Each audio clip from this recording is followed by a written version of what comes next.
इथल्या वंचितांसाठी, शोषितांसाठी, इथल्या गरिबांसाठी आणि इथल्या मोलमजूर करणाऱ्या प्रत्येक माणसासाठी वंचित मधून जे कोणी अग्रस्थानी किंवा ज्यांचा वंचित हा पक्ष आहे, या वंचित पक्षामधून ज्यांनी आपल्याकडे सत्ता नसताना सुद्धा या मागासवर्गीय लोकांसाठी जे काही आतापर्यंत कार्य केलं, त्या जीवावरती वंचित ही काही काळ किंवा आता सुद्धा वंचितची जी काही भरारी आपल्याला दिसत होती, ही भरारी प्रकाश आंबेडकर आणि प्रकाश आंबेडकर यांच्या पक्षाने काही लोकसभेच्या या निवडणुकीमध्ये काही जादू केली जरी नसली तरी सुद्धा प्रकाश आंबेडकर यांचं नाणं अजूनही खणखणीत वाजतंय. कारण प्रत्येक पक्षावरती अशी वेळ येऊ शकते किंवा प्रत्येक माणसावरती अशी वेळ येऊ शकते, परंतु त्या परिस्थितीला आणि त्या समोरील घटकाला, अर्थात या सर्व बाजूने जर का पाहायला जर का गेलो तर काही राजकारणाच्या त्रुटी आणि राजकारणामधले काही नियम समजून घेऊन काही काळ आपल्या वर्गासाठी नियमितपणे झगडत राहणे आणि त्यांना मार्गदर्शन, सल्ला आणि त्यांना त्यांचे कर्तव्य बजावून देण्यासाठी जो माणूस कोणी आपल्या पक्षाद्वारे मदत करत असतो किंवा पक्ष संघटना जरी बाजूला जरी असली, जरी त्या माणसाचं नाव आणि वजन या समाजामध्ये जर का असेल, तर तो माणूस समाजाला आपल्या बरोबर घेऊन हा नेहमीच चालण्याचा प्रयत्न करतो. असाच एक माणूस, असाच एक कार्यकर्ता, असाच एक समाजामधला खंबीर नेता ज्यांचं नाव प्रकाश आंबेडकर. परंतु लोकसभेनंतर प्रकाश आंबेडकरांचं नेमकं चाललंय काय, किंवा प्रकाश आंबेडकर आता नक्की विधानसभा ज्या काही आता तोंडावरती आहेत याच्यामध्ये काही जादू करणार का? प्रकाश आंबेडकर विधानसभेला किती सीट काढणार किंवा प्रकाश आंबेडकरांची नेमकी हालचाल काय असेल, यावरती आपण एक प्रकाश टाकण्याचा इथे प्रयत्न करू. नमस्कार, मी समीर खंडागळे आणि तुम्ही पाहताय वैचारिक धिगाणा. तुम्ही जर का या चॅनलवरती अजूनही नवीन जर का असाल तर या चॅनलला नक्कीच सबस्क्राईब करा, जेणेकरून आम्ही पाठवलेले सगळेच व्हिडिओ हे तुमच्यापर्यंत पोहोचतील. भारतामध्ये 18वी लोकसभा 2024 ला पार पडत असताना त्या 2 महिन्यापूर्वी प्रकाश आंबेडकरांनी त्यांच्या ज्ञानाने, बुद्धीने, विचारांनी एक नवीन आणि इथली नवीन अंमलबजावणी किंवा नवीन आपली धोरणं जी काय आहेत ती पटवून इथल्या सरकारला देण्यासाठी त्यांनी काही गुगली सुद्धा टाकली. परंतु त्यांची गुगली जरी सक्सेस जरी झाली नसेल, कारण महाविकास आघाडी बरोबर किंवा इंडिया आघाडीच्या मुंबईच्या त्या मंचावरती प्रकाश आंबेडकरांचं भाषण ते गाजलं सुद्धा की साथ रहे ना रहे, संविधान को बचाना होगा. परंतु काही नियम वंचितचे आणि काही नियम महाविकास आघाडीचे जुळून न आल्याने किंवा प्रकाश आंबेडकरांच्या सांगण्यानुसार वंचितला कमी जागा मिळत असल्याने आपल्या मतांचा फायदा फक्त महाविकास आघाडी उचलत आहे. त्यांना फक्त वंचितांची मतं घ्यायची आहेत. या उद्देशाने महाविकास आघाडी आपल्याला कमी जागा देऊन त्यांचा जास्तीचा फायदा करून घेत आहे. याचमुळे प्रकाश आंबेडकरांनी या महाविकास आघाडी बरोबर जाण्याचं टाळलं.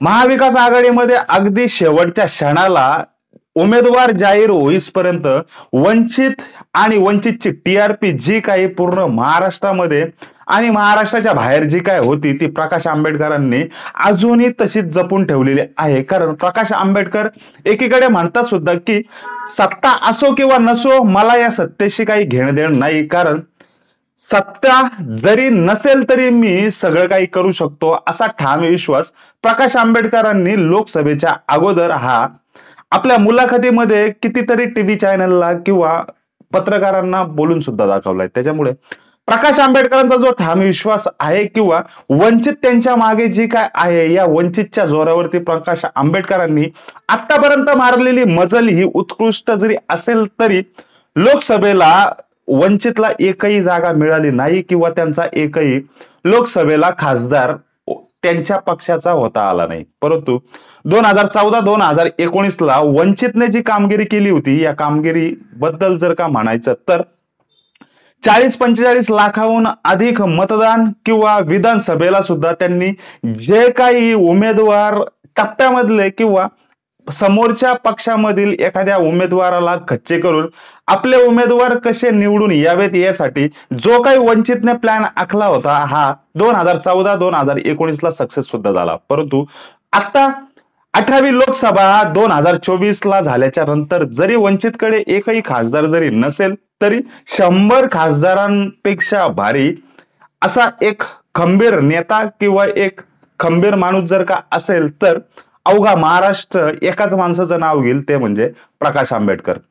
प्रकाश आंबेडकरांनी जरी लोकसभा घालवली जरी असेल किंवा स्वतः जरी ते पराभूत जरी झाले जरी असले तरी त्यांच्या बरोबर आता वंचित हा समाज विधानसभेला काय कायापालट करतो हे सुद्धा आपल्याला बघणं गरजेचं सुद्धा आहे. कारण लोकसभा जरी हातातून जरी गेली जरी असली तरी विधानसभेला वंचित ही चांगली कामगिरी करू शकते. कारण प्रत्येक वेळी राजकारण, समाजकारण किंवा राजकारणामधल्या ज्या काही त्रुटी आहेत किंवा एका वेळेला जरी आपल्या पक्षाने आपल्याला साथ जरी दिली जरी नसेल किंवा वंचितांना किंवा वंचितचे जे काही लोकसभेला उमेदवार होते हे उमेदवार जर तगडे जर का नसतील, आपलं मत जर का तिथे वाया जर का जाणार जर का असेल तर आपल्या मतांची विभागणी किंवा आपलं मत फुटू नये किंवा भाजपाला जाऊ नये याच्यासाठी वंचितच्या काही लोकांनी येथे महाविकास आघाडीला, इंडिया आघाडीला सपोर्ट सुद्धा केला. हे खरं सुद्धा आहे. परंतु जर का विधानसभेला प्रकाश आंबेडकरांनी जर का आता तगडे उमेदवार जर का दिले तर प्रकाश आंबेडकर हे महाविकास आघाडी अर्थात महायुती तसेच जे काही इतर पक्ष असतील यांना धोका देण्याचा काम येथे करतील सुद्धा. परंतु प्रकाश आंबेडकरांना येथे नवीन समीकरण, नवीन डाव आखावे सुद्धा लागतील. कारण लोकसभेला जरी प्रकाश आंबेडकर महाविकास आघाडी बरोबर गेले नाहीत तरी आता विधानसभेला सुद्धा ते जाणार नाहीत. कारण वंचित आता विधानसभेला चांगले उमेदवार देऊन येथे जास्तीचे जास्त आमदार येथे निवडून आणण्याचा प्रयत्न सुद्धा करेल. याच्या अगोदर शिवसेना सुद्धा फुटली होती. शिवसेना फुटल्याच्या नंतर राष्ट्रवादी सुद्धा फुटली.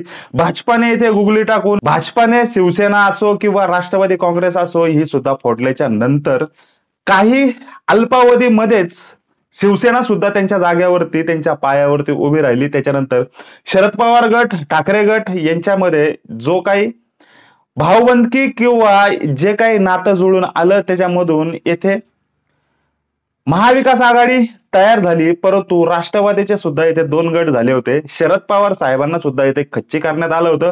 शिवसेनेच्या उद्धव ठाकरे साहेबांना सुद्धा इथे खच्ची करण्यात आलं होतं. परंतु स्वतःच्या पायावरती, स्वतःच्या उभारीवरती त्यांनी पुन्हा एकदा महाराष्ट्रामध्ये लोकसभेला एकत्र येऊन भाजपाला डॅमेज करून आपली ताकद सुद्धा दाखवली. म्हणजे काही दिवसापूर्वी संपलेला पक्ष किंवा काही दिवसापूर्वी आपल्या पक्षातून जे काही पक्षफुटीचं राजकारण जे काय होतं त्याच्यामधून निघून गेलेली माणसं, आपल्या पक्षाला बसलेला फटका यामधून सुद्धा सावरून येथे महाविकास आघाडी तयार सुद्धा झाली. शरद पवार साहेबांनी जसं महाराष्ट्रासमोर नवीन राजकारण किंवा आपण मैदान सोडायचं नाही हे जसं दाखवून दिलं, तसंच उद्धव ठाकरे साहेबांनी सुद्धा आपण सुद्धा मैदान सोडणार नाहीत हे सुद्धा दाखवून दिलं. तसंच वंचित बहुजन आघाडीचे प्रणेते, वंचित बहुजन आघाडीचे सर्वेसर्वा आणि इथल्या वंचितांचे प्रेरणास्थान बाळासाहेब आंबेडकर तथा प्रकाश आंबेडकर सुद्धा कधीही मैदान सोडत नाहीत. ज्यांना खरंच महाविकास आघाडी बरोबर किंवा इथल्या वंचितांचा, शोषितांचा विकास करण्यासाठी जो कोणी माणूस येथे झगडत असतो ते म्हणजे प्रकाश आंबेडकर. हे जरी आता जरी डॅमेज झाले जरी असले किंवा या लोकसभेच्या निवडणुकीनंतर हा पराभव जरी त्यांनी पचवला जरी असला तरी हा पराभवानंतर किंवा या पराभवानंतर प्रकाश आंबेडकर विधानसभेला नवीन धोरण, नवीन आखणी करण्याचं त्यांचं काम आता चालू सुद्धा असेल. परंतु याच्यामध्ये आता जे काही इंडिया आघाडी, महाविकास आघाडी या ज्या काय आहेत ज्यांनी संविधान वाचवण्याचं काम केलं, परंतु वंचितांची मतं घेऊन वंचितांच्या मतांवरती यांना अधिकाधिक सीट काढण्याचा प्रयत्न जो काय होता हा येथे प्रकाश आंबेडकरांनी धुडकावून लावला आणि स्वतःच्या स्वबळावरती, स्वतःच्या जीवावरती, स्वतःच्या पायावरती त्यांनी इतके उमेदवार येथे महाराष्ट्रासमोर आणले सुद्धा आणि लढवले सुद्धा.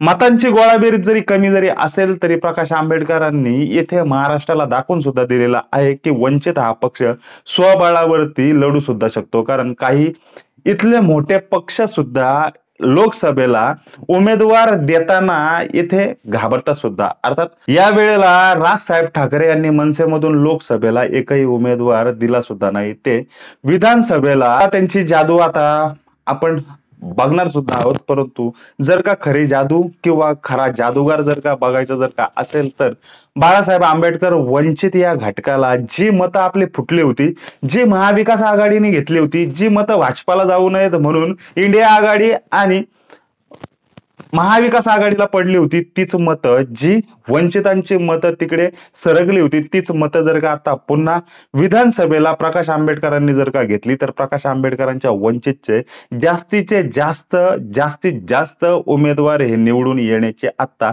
शक्यता सुद्धा आहे. 45-50 लाख मतांचा टप्पा त्यावेळेला जो काय होता तो टप्पा आहे आता चांगला किंवा त्या टक्केवारीमध्ये वाढ होण्याची शक्यता सुद्धा आहे.